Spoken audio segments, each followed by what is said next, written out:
মানুষ বলে কাজ নাকি বেশি কাজ জানলে নাকি বাতে মরে।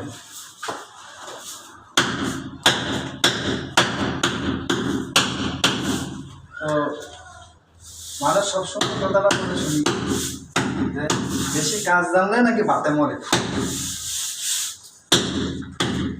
আসলে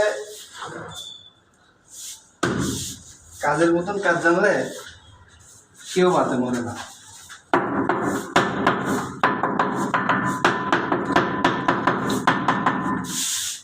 তো কথা রইল যে আপনি যদি বাতের মার কাজ শিখেন তাহলে আপনি অবশ্যই বাতে মরবেন।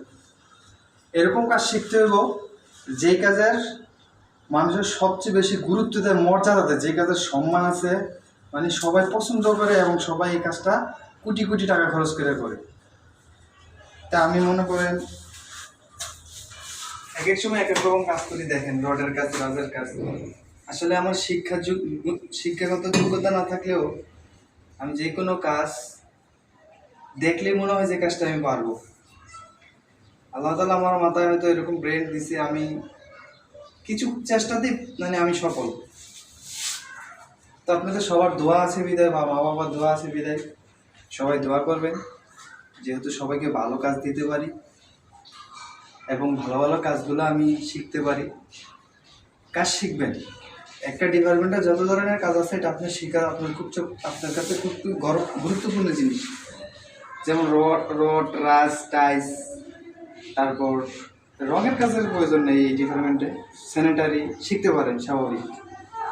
তো এটাই ছিল কথা। হয়তো অনেকে কথাটা শুনে খারাপ লাগবে, বা আমি এক মহান মিস্ত্রি বা এই অনেকে বলবেন। আপনি মাত্র একটা মিস্ত্রি হয়েছেন, এখন আপনি যে কাজটা দেখবেন সেদিকে আপনার অভিজ্ঞতা জাগবে। এগুলা কাজ কি সব কাজকে উস্তাদ ধরে করা লাগে? আমি এই ডিপার্টমেন্টের একটা কাজ শিখছি, যে কোনো কাজ দেখবো আমার ব্রেনটা আমি ঢুকাতে পারবো। ফটোকপি, যেটাকে ফটোকপি বলে। এটাই কথা। কারণ পুরুষ লোকের শিক্ষা জগতে থাকাই লাগবে। তো সবাই ভালো থাকবেন, সুস্থ থাকবেন। আল্লাহ হাফেজ।